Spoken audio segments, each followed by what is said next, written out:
Doctor सदाकत अली साहब हमारे साथ मौजूद है, जरा उनसे जान लेते हैं कि कॉमन फैक्टर क्या वो देखते हैं अपने पेशेंट्स में, चाहे वो छोटी उम्र के जवान हो या फिर उम्र रसीदा अफराद हों। डॉक्टर साहब फरमाइएगा, आपके पास यहाँ पर बहुत सारे पेशेंट्स आते हैं, कुछ पेरेंट्स आपके साथ आते होंगे और कुछ पेरेंट्स बन चुके होंगे, लेकिन जब वो सिगरेट नोशी किसी भी नशे की तरफ बढ़ते हैं तो एक कॉमन फैक्टर आपको उसमें क्या नज़र आता है? रीजनिंग दो फैक्टर्स बहुत कॉमन है। एक तो अच्छा एहसास ना होना, जब किसी बंदे का एहसास मजरूह होता है, ज़ख्मी होता है और वो कंफर्टेबल नहीं होता, पुरसुकून नहीं होता,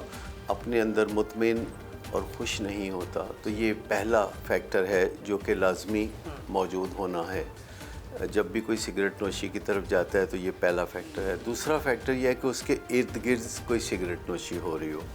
जिसका मतलब है कि हमारी एक लाशौरी तौर पर लर्निंग होती है कि हमारे माहौल में जो कुछ भी हो रहा होता है, हम चाहते हों या ना चाहते हों, उसकी तरफ रग़बत होती है, उसकी तरफ अट्रैक्शन होती है। नशा किसी भी सूरत में क्यों ना किया जा रहा हो, ज़हनी नशोनुमा उससे किस हद तक मुतासर होती है? सबसे पहली बात तो है कि आपका जो नज़रिया है उस पर चोट पड़ती है कि आप सोचते हैं कि मेरी खुशी का दारोमदार ऐसे केमिकल्स पर है जो मुझे इस्तेमाल करने हैं, जैसे चाय, कॉफ़ी, सिगरेट, चरस या शराब, या जहाँ तक भी आप सोचें। या फिर एक इंसान का नज़रिया हो सकता है कि मेरी खुशी और इत्मीनान का दारोमदार मेरे लाइफस्टाइल पर है, मेरी वर्जिश पर है, मेरे ठीक टाइम पे सोने जागने से ताल्लुक़ रखता है और मेरे रिलेशनशिप से उसका बहुत गहरा ताल्लुक़ है, मैं क्या खाता पीता हूँ उससे बहुत गहरा ताल्लुक़ है। तो जब हमारा नज़रिया ये बन जाता है कि मेरी खुशी का दारोमदार किसी ऐसे मसनूई केमिकल पर है जो जब चाहे मैं इस्तेमाल कर सकता हूँ। सच होता है, हम ये कहते हैं कि फ़लाने को फ़लाना गम लग गया या फ़लाने के हालात बहुत बुरे थे तो उसने सिगरेट उन हालात में पीना शुरू कर दी, ये कोई मिसाल बनती है? हाँ, देखने में आता है, ऑब्ज़र्वेशन है कि जो लोग परदेस में होते हैं और उदास होते हैं, या जिनका कोई ब्रेकअप हो जाता है या जो लोग तन्हा रह जाते हैं, जिन्हें छोड़ के कोई चला जाता है, तो उन्हें सिगरेट एक कंपेनियन की तरह भी नज़र आता है, एक ऐसा कंपेनियन जिसके साथ ये रुझान है, ये तनासुब हमारे नौजवानों में, हमारे यंगस्टर्स में ज़्यादा है? हर एक में ज़्यादा है कि अगर आपको कोई ट्रिगर तो चाहिए। अच्छा, एक हमारे यहाँ बहुत अच्छी बात है, ऐसा होना चाहिए, हम अपने बुजुर्गों का बड़ा एहतराम करते हैं। हम अगर स्मोकिंग कर भी रहे हैं तो कोशिश होती अम्मी ना देख लें, अब्बा ना देख लें, क्योंकि सख्त मिजाज है, सामने जाएंगे तो जाहिर सी बात है थोड़ा सा अब्बा का गुस्सा होगा, इसलिए कमरा बंद किया और सिगरेट पी ली। लेकिन अब एक रुझान ई सिगरेट वो वेप का चल पड़ा है और वो थोड़ा मायूब भी नहीं लगता है, इतना काउंट नहीं होता। और मिसाल ये भी सुनने को मिलती है, अच्छा तो तुमने ये ठीक है, ये इससे तुम ना काफ़ी हद तक कम कर लोगे। ये लड़के अक्सर ये जवाब पेश कर रहे होते हैं। आपको लगता है कि ये एक पॉजिटिव चेंज है या ये मज़ीद हम लोग बुराई की तरफ आगे बढ़ रहे हैं? ये बहुत नेगेटिव चेंज है और उससे हम तेज़ी से नुकसान उठाना शुरू हो जाते हैं, क्योंकि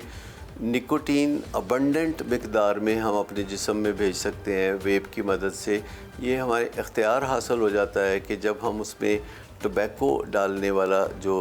मवाद है वो ख़रीदते हैं तो हमारे पास चॉइस होती है कि हमने कम कंसंट्रेशन का ख़रीदना है या ज़्यादा। कि वेप के साथ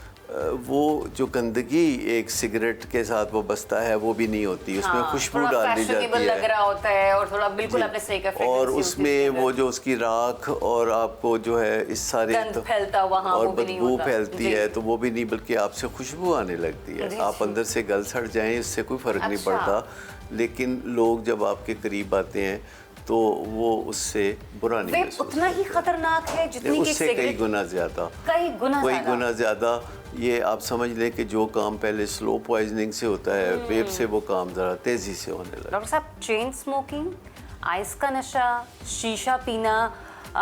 ये किस हद तक हमारे माशरे में बिगाड़ पैदा कर रहे हैं? और अगर किसी को नशे की लत लगी है, वो चाहकर भी उसे छोड़ नहीं पा रहा लेकिन छोड़ना चाहता है, यू बीइंग डॉक्टर, आप क्या कोई सी ऐसी 3 टिप्स होंगी जो आप देना चाहेंगे हमारे नौजवानों को?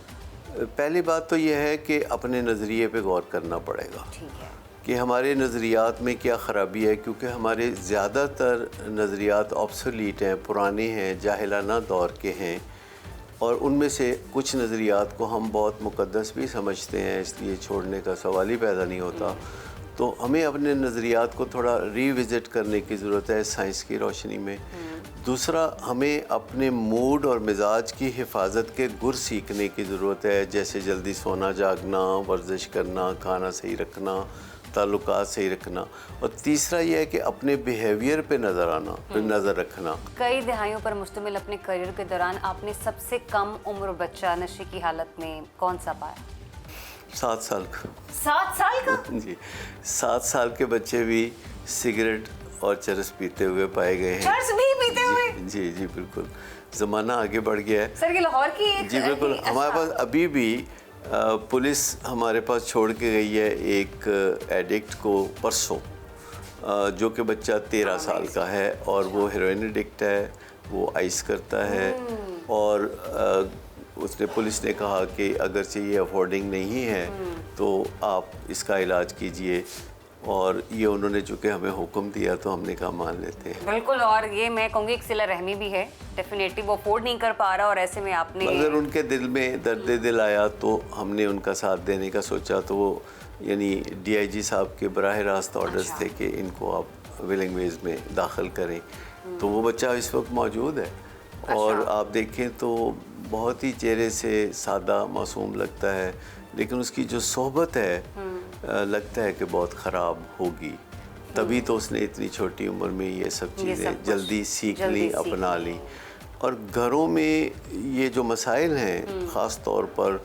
ہمارا جو معاشرہ ہے وہ ایوالو کر رہا ہے، تو جو فیملی سسٹم ہے وہ ٹوٹ رہا ہے، جوائنٹ فیملی سسٹم کا بیڑا غرق ہو رہا ہے، میاں بیوی کے تعلقات میں بڑے مسائل ہوتے ہیں، بروکن فیملیز کی تعداد بڑھتی جا رہی ہے، اس کی وجہ سے بھی بچے تو جو بچے بھی بروکن فیملیز سے تعلق رکھتے ہیں ان میں سے 80% آگے چل کے سگریٹ ضرور پیتے ہیں۔ ہاں بالکل، کیونکہ ماں باپ 2 حصوں میں تقسیم ہو جاتے ہیں، توجہ اس حد تک رہتی نہیں ہے، اور ماں باپ ان کے کان کھینچتے رہتے ہیں، مطلب ماں ایک طرف سے کان کھینچتی ہے، باپ دوسری طرف سے کان کھینچتا ہے، تو وہ جو کان کھینچنے کا پروسیس ہے، تو آپ کو ہمیشہ بروکن فیملیز کے بچوں کے کان سرخ ہی نظر آئیں گے، تو یہ بھی سوچنے کی بات ہے۔